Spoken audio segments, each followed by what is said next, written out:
को आगे बढ़ाएंगे जिससे आपका कंप्लीट द सेंटेंस में आपको कोई दिक्कत ना हो।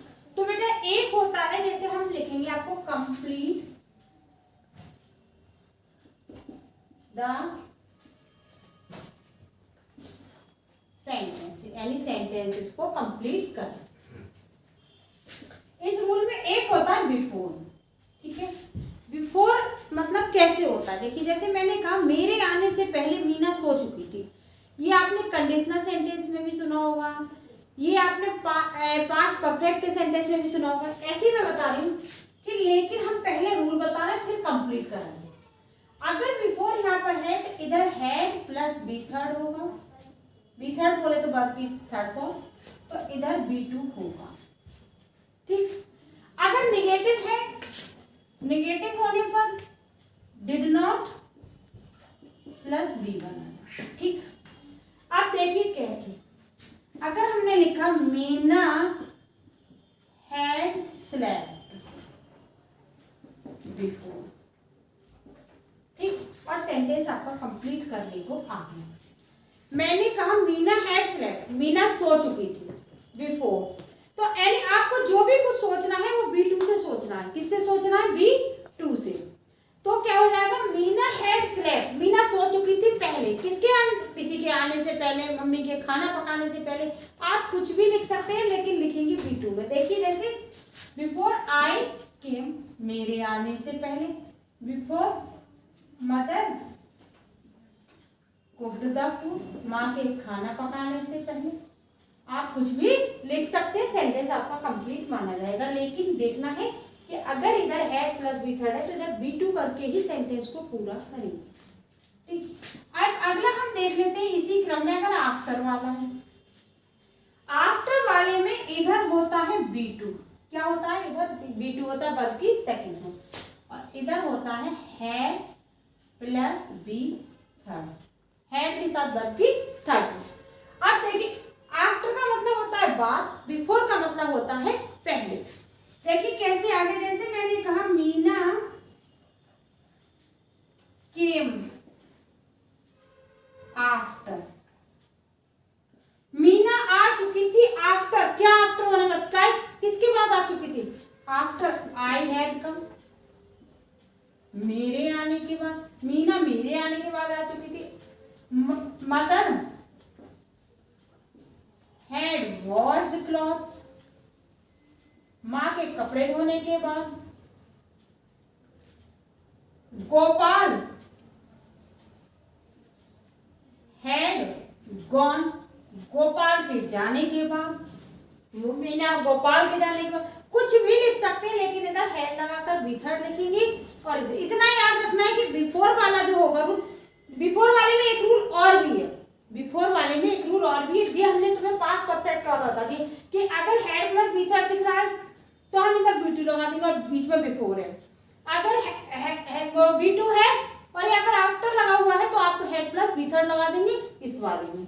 दूसरा रूल क्या है? आगे देखिए, बिफोर का एक रूल और है, क्या है देखिए, अगर इधर विल हैव या shall have plus V third है तो इधर होगा B1 और B1 प्लस S या KS, ठीक है।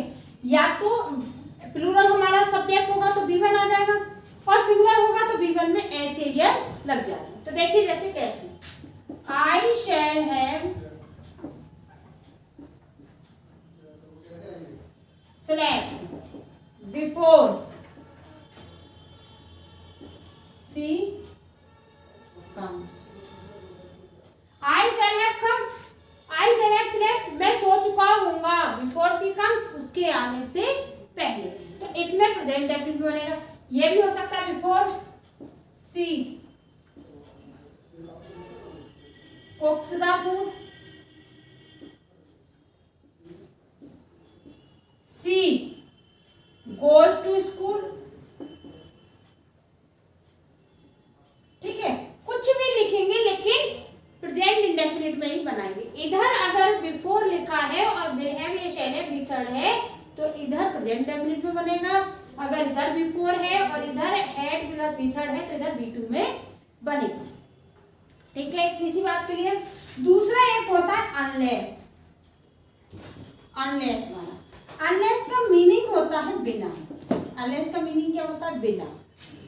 तो जैसे मेरे घर पे बहुत ज्यादा डांट पड़ रही होगी इस समय, बहुत ज्यादा, आप जरा सा भी इधर जा रहे होगे, दोस्त से बात कर रहे होगे, कहीं टाइम वेस्ट कर रहे हो, टीवी देख रहे हो, तो घर पे मम्मी डांट ही रही होगी, बेटा बिना पढ़े पास नहीं हो पाओगे, बिना पढ़े पास नहीं हो जाओगे, बिना मेहनत के पैसा नहीं कमा लोगे, बिना मेहनत की नौकरी नहीं मिल जाएगी। तो इस तरीके का हम डायलॉग दिन भर बोलते हैं और सुनते हैं। ठीक है, इस अनलेस का मतलब होता है बिना, यानी अनलेस के साथ नेगेटिव वर्ड नहीं आता है। अनलेस वर्क हार्ड, ठीक है, अनलेस वर्क हार्ड, बिना मेहनत के, you can not gate A job, आपको एक नौकरी नहीं मिल सकती अनलेस वाले में। अब देखिए अनलेस वर्क हार्ड, इधर अगर प्रेजेंट में है तो इधर भी प्रेजेंट बना दिए। ठीक, उन्होंने इधर इतना देंगे, अनलेस वर्क हार्ड इतना देंगे, इतना आपको खुद से पूरा करना। अब मैंने बोला स्टे हेयर, यही रुको, अंटिल और खालिस्तान। स्टे हेयर का मतलब यही रुको, अंटिल मानी होता है जब तक कि ना, अंटिल का मतलब होता है जब तक कि ना। स्टे हेयर यही रुको, जब तक कि ना, कौन ना? जब अंटिल आई कम, जब तक कि मैं ना आऊं। तो यहाँ पे नेगेटिव वर्ड के साथ, इस अंटिल के साथ do not, does not, did not नहीं आता, क्योंकि ये अपने आप में नेगेटिव वर्ड है। यानी ये मेरा कहने का मतलब ये हुआ, यही रुको मेरे आने तक, या फिर यही रुको जब तक कि मैं ना आऊं। ठीक है, तो आप इसमें अनलेस वाले में देखेंगे ये बिना वाला शब्द हो गया, तो हम क्या कर सकते हैं? Unless work hard you can not gate A job, unless work hard you can not earn money, unless work hard you can not pass high school. तो हम कुछ भी लिखेंगे लेकिन प्रेजेंट में बनाकर लिखेंगे, अपनी मर्जी से आप बनाइए सेंटेंस, क्योंकि कंप्लीट द सेंटेंस का मतलब यही होता है। बच्चे गलती कर देते हैं, जैसे सपोज कीजिए किसी ने लिखा you can not gate A job, और उसने देखा उसके पड़ोस में दोस्त बैठा हुआ है, वो लिख रहा है यू कैन नॉट पास, और वो क्या करता है अपना वाला काट देता है और दोस्त वाला देख के कर लेता है। तो ऐसा बिल्कुल नहीं करना है, हमें कैसा करना है, जो हमें आता है वही सही है। ठीक है, अगला एक रूल और देख लेते हैं इसी वीडियो में। लेस्ट, अगला वर्ड होता है लेस्ट। लेस्ट का मतलब होता है कहीं ऐसा ना हो जाए, सॉरी कहानी, कहीं ऐसा ना हो जाए, मीन्स एक छोटा सा लेस्ट इतना बड़ा अपने अंदर अर्थ छुपाए बैठा है, और इसके साथ हमेशा शुड आता है। क्या आता है? शुड आता है। लेस्ट के साथ जो भी सोचोगे वो कैसा सोचोगे? शुड में सोचोगे। ठीक है, आप देखिए जैसे मैंने कहा वॉक केयरफुली,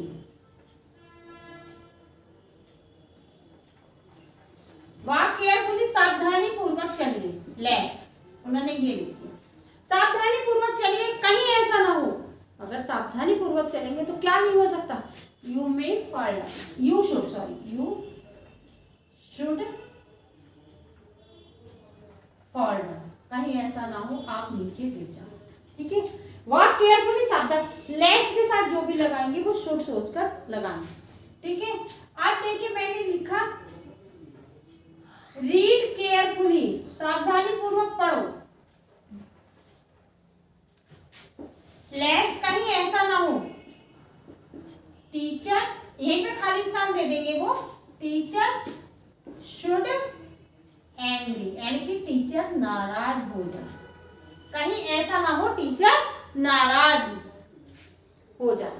तो हम इतना ही समझेंगे इस वीडियो में, क्योंकि आपको कंप्लीट द सेंटेंस है, आपका प्रेपोजिशन मैंने लगभग क्लियर कर दिया है, और आपका जो थोड़ा बचा है सेंटेंस मतलब वर्ब पूरा करना है, सेंटेंस चेंज करना, वो भी मैं देती रहूंगी वीडियो।